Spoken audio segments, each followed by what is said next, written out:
Ella, thank you so much for talking to me. Thank you for talking to me. What's happened to your shoulder, first of all? Oh, I fell up the stairs, as you do, and just done something to it, but I think it's going to be fine tomorrow. You fell up the stairs? Yeah, I'm a faller up the stairs. It does happen to me, probably more than regular people. Don't you fall up the stairs? I fell up the stairs and just totally munted my laptop. Really? I do it all the time. You did this last night? No, I did my laptop. That was a separate fall upstairs. There are a few. They happen with some frequency. Do you run up the stairs? Is that what? Yeah, it was probably a bit of a charge. It's a blur. I can't remember. So, welcome back to New Zealand. Thank you. And you're here specifically for your sister's graduation? Yeah, I'm here for my sister's graduation. A few family members were having birthdays and stuff, so I was like, I gotta come back. But it was amazing watching her graduate. It's amazing, all those kids. You're like, oh my goodness. For me, I was like, all of these upstanding young citizens going out into the world. I was like very aware of being a high school dropout, you know, like they're amazing. They've just like done all this work and and then they're wearing the fancy hats. It was very cool. Do you feel like a high school dropout?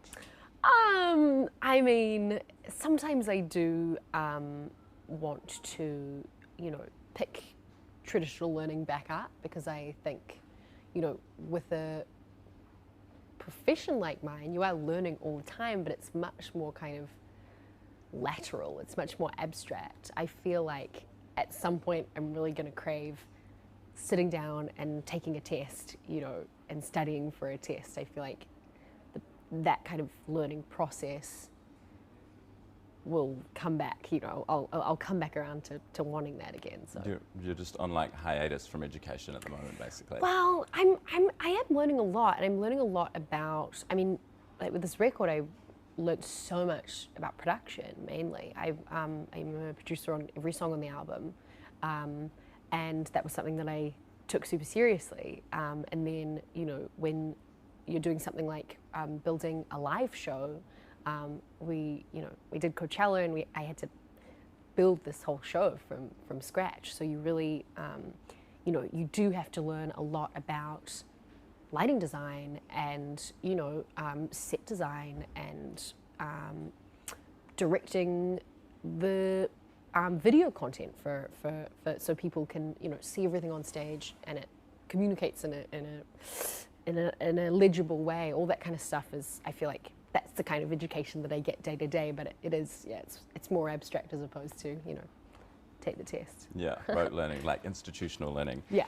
It's been 4 years since Pure Heroine. Yeah. How different overall will Melodrama sound to Pure Heroine? Or what is the difference between the two albums? I don't know if I know, because I think for me, I just always think that my music sounds like me at that moment, you know. I think it's the kind of thing that only an outsider can really tell you, oh, this is super different, or it's not that different. I think that there are threads running through it that will always run through my music. You know, obviously my voice is so much, it's so central to the music that I make, and you know, playing around with different ways to use my voice and different things to do vocally was a big part of this record. But there are, you know, the melodic DNA of the record, it has grown, it has shifted, but there are also moments where I'm like, oh, that's just classic Pure Heroine, you know, melody style, because I am, you know, I'm the same person who wrote that record. It's just been a couple years. But I think that it's a really nice kind of continuation of the story. You know, I think Pure Heroine was like, this is what it is right now, and Melodrama is like, a couple years have passed, let's catch you up on what we've been doing, you know. So yeah, I think hopefully people will see it as a really clear kind of next step for me. I guess the last time you released an album, you were, and I think you've described yourself as a sort of a gothy Dr. Martin wearing angsty 16-year-old. Totally, yeah. So classic you've obviously 16. you've obviously come a long way since then. What do you think are some of the things that changed you the most over those 4 years? Some moments of your life? I don't know. I mean, I think there is just like a lot of natural change that happens between 16 and 20. I think that being in the industry that I'm in and having to kind of you know, I really do have to run a business. So a lot of that, I think, you know, grows you up. You have to sit in these meetings and conduct yourself and, you know, understand how to lead a room. I think all of that stuff, you know, is probably stuff that comes more naturally to me now than when I was like literally in high school. But also I think, I don't know, I find emotionally things happen all the time that change me, you know, whether it's, I don't know, something like moving out of home or working with a new, you know, a colleague or a new songwriter, like I did with Jack Antonoff. You know, that was a big process of growing for me, or, you know, going through a breakup. They're all things that you know, every time something like that happens, you learn and you grow, and I think that's all that stuff contributes to where I am now. The breakup thing, I know personally it can have a huge effect on your life, right? Mm-hmm. So to what extent did that influence some of the songs on the new album? And how did it influence the songs? I mean, the record is very much like, to me, it's sort of about everything that happened after that happening. So it's not really a breakup record at all, so to speak. To me, it's very much a record about the kind of magic of being alone. You know, I was literally, you know, I moved out of my parents' house and I was living alone for the first time, and really having the space to kind of process how I was feeling. And I always see the record as this house with all of these, you know, feelings and conversations and actions happening inside of it. So, did you feel, I mean, it's probably an obvious question, but after something like that, you must feel alone. And as you said, you were moving out into your own place, a lot of change happening for you. Did you feel quite lonely in that time? I don't know if I like felt directly lonely, like in the wake of it. I think that it was more something that would kind of hit me afterward in the coming months and the coming year, you know. I don't think that the process of getting over something like that is always linear, you know. Sometimes you go through a breakup and you're like, sick, like, let's go out, you know, and you do that for a few months, and then you're like, wait, actually I have this thing to process, you know. So it, yeah, it would happen in weird stages, but yeah. Congratulations on the album. You've finished it now completely, right? It's done. It's done. Yeah. Took a long time, right? Took a minute, yeah. Does it feel, are you feeling anxious about it coming out? Are you feeling nervous, more so than the last one? I don't think more so than the last one, because I had so little expectation with the last one. You know, you have no idea with your first record that it could ever do as well as Pure Heroine did. Like, it was just not something I even entertained. So I guess now there is an element of, you know, oh God, am I gonna, you know, is it gonna follow up? Are people gonna respond to it in the same way? But I think it's super cool. I'm super proud of it. I think it's, I know that as a fan, if I was a fan of me, I would be psyched to press play on that record for the first time, and I would really feel like I was being given this rich, kind of dense, lush, you know, document full of, you know, secrets and confessions, and, you know, there's a lot of discovery, I think, to this record.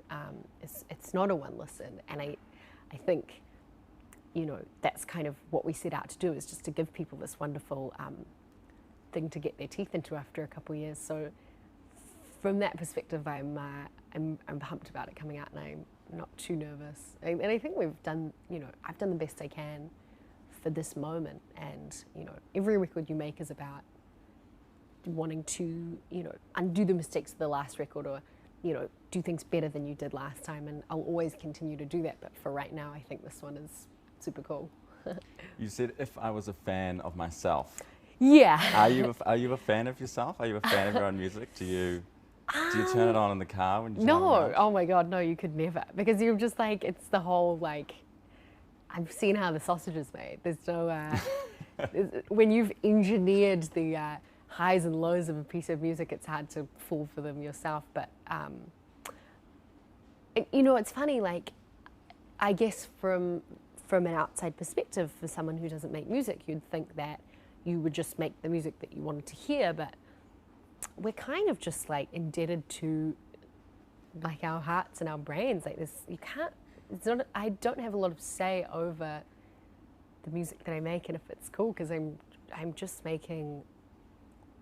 trying to translate like what is going on in my brain, you know? So it's sort of like, if it's cool, that's good. Like if it's super weird, it was just super weird in there and I had no choice. So it's a strange, it's a really strange kind of process. But no, I think that I'd probably be a fan of mine, or I'd probably be freaked out by how on the nose it was, right? Because you'd be like, Yeah. it's a bit strange that person knows exactly how I'm feeling. It would probably be too weird for me to listen to. Bit surreal. Yeah. I have a couple of games that I would love to play with you. Let's do it. Shall we do, first one is in one word. All Okay. right, so I'll ask a bunch of questions and Okay. you answer in one word. Okay. All right? Yeah. If not music, what would you be doing for a living? Perfume, Perfume? I think. What, selling perfume, making perfume? Creating scents. I'm obsessed with perfume. I Yeah. weirdly think I would be super good at it. Have you done it before? Have you tried? I have not done it, but I'm like a real perfume nut. Like I'm a real nerd with it, and I have like a big collection. Okay. And yeah. All right, But I'm a I'll pop come and star, smell so- you after. Yeah. If not New Zealand / America, where would you be living? Which country?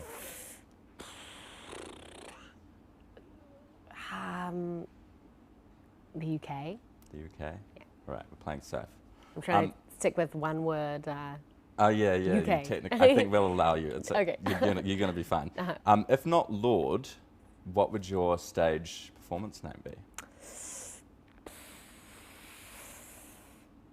I have no Pass. idea. It's yeah, too pass. much a part of I you. don't know. Who's the hottest guy on earth? You can have two. Wow, the hottest guy on earth. I think Brad Pitt. He's amazing. And Really? also, Have you met Brad Pitt? no, too much. You can't meet Brad Pitt. It's too much. It's like too much to process, I think. Who else is the hottest guy on earth? It's such a funny question. The hottest guy on earth. Well, yeah. Who guess was you I can have thinking two. about the other day that was like a magic? Oh, I don't know. That's a hard question. I'm happy to stick with a Stick classic with Brad Pitt. Brad Pitt. Fair enough. What is your favourite baby name? Oh, wow, my friend just had a baby and his name is Oscar Robin. His middle name is Robin, which I think is the cutest name for a boy. So I think Robin is really cute. Do you want kids yourself? Deeply. Yeah? Yeah, big time. How many? I have no idea. I mean, I come from a big family, so I don't know. I don't know how many. This is not something that's in your near future plans, though, right? I don't think so. I think I got a bit more work to do. Yeah. If you were, and we kind of touched on this before, but if you were at university, what would you be studying?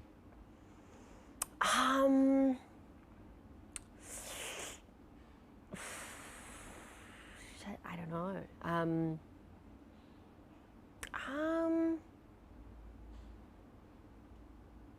I don't know. That's a really good question. I mean, I come from like an English background, so I feel like it would probably be, you know, English, classic, somewhere in there.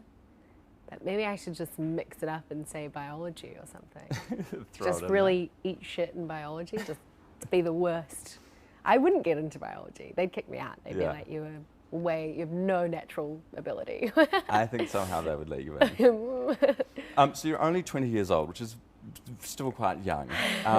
Is there anything that you remember from your childhood, from being, say, between the ages of being born and 5 years old, where you think that put you in good stead for where you are today? Like, did you read as a child, or did your parents play you music as a child, that kind of thing? Totally. I mean, all of that. Is my necklace hitting my?